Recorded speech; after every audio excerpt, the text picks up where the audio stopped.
Hello दोस्तों, स्वागत है हमारा यूट्यूब चैनल में आपका। आज हम एक टॉपिक लेकर आए हैं जो कि यूपीपीसीएल से रिलेटेड होगा। आज का हमारा टॉपिक है यूपीपीसीएल के बेसिक क्वेश्चन, जो कि बहुत ही ज़्यादा महत्वपूर्ण है यूपीपीसीएल टीजीटी 2 के लिए। तो वीडियो को बहुत ध्यान से देखिएगा। चलिए शुरू करते हैं। हमें पहला क्वेश्चन दिया हुआ है, किसी चुंबकीय पदार्थ की चुंबकता ग्रहण करने की योग्यता क्या कहलाती है। तो किसी चुंबकीय पदार्थ की चुंबकता ग्रहण करने की योग्यता कहलाती है ससेप्टिबिलिटी कहलाती है। अगला प्रश्न, किसी चुंबक की कुल चुंबकीय बल रेखाओं के पुंज को क्या कहते हैं।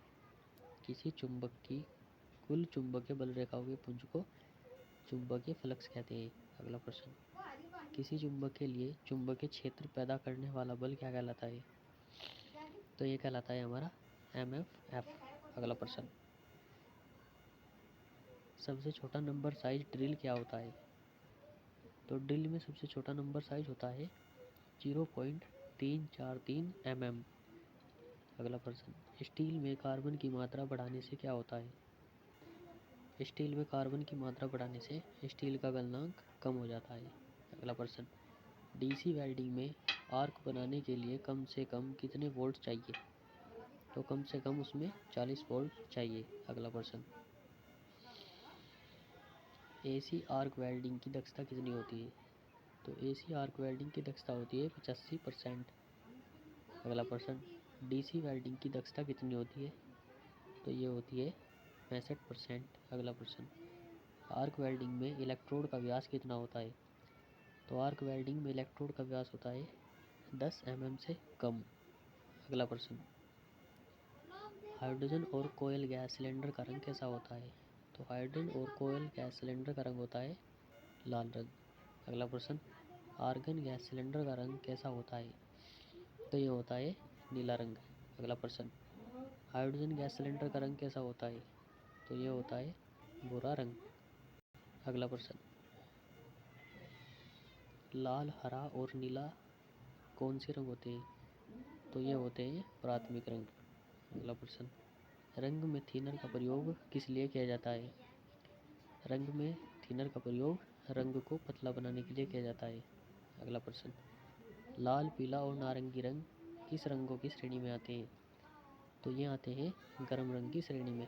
अगला प्रश्न, लाल रंग का कागज हरी किरणों में कैसा दिखाई देता है। तो लाल रंग का कागज हरी किरणों में काला दिखाई देता है। अगला प्रश्न, पीला रंग का कागज लाल किरणों में कैसा दिखाई देता है। तो ये दिखाई देता है काला। अगला प्रश्न, 1 एकड़ में कितने वर्ग गज होते हैं। तो 1 एकड़ में 4840 वर्ग गज होते हैं। अगला प्रश्न,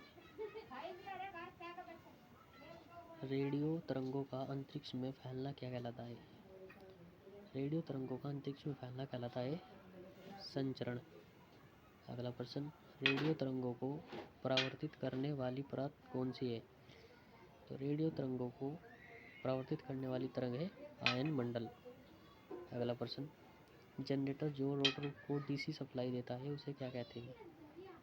जनरेटर जो रोटर को डीसी सप्लाई देता है उसे उत्तेजक कहते हैं। अगला प्रश्न, रेडियो तरंगों की आवर्ती परास कितनी होती है। रेडियो तरंग की आवर्ती परास होती है 20 किलो हर्ट्ज से 3 × 10⁸ मेगा हर्ट्ज तक। अगला प्रश्न, किसी चित्र को दिखाने के लिए कम से कम कितना समय चाहिए। तो किसी चित्र को दिखाने के लिए कम से कम 16 सेकंड का समय चाहिए। अगला प्रश्न, CCTV की फुल फॉर्म क्या है। तो CCTV की फुल फॉर्म है क्लोज सर्किट टीवी। अगला प्रश्न, तापमान बढ़ाने से कार्बन का प्रतिरोध क्या होता है। तापमान बढ़ाने से कार्बन का प्रतिरोध घटता है। तो दोस्तों, ये हमारे टॉपिक का आज का आखिरी प्रश्न था। आशा करता हूँ आपको वीडियो अच्छी लगी होगी। वीडियो लाइक करें, शेयर करें, कमेंट करें और हमारे चैनल को सब्सक्राइब करें। धन्यवाद।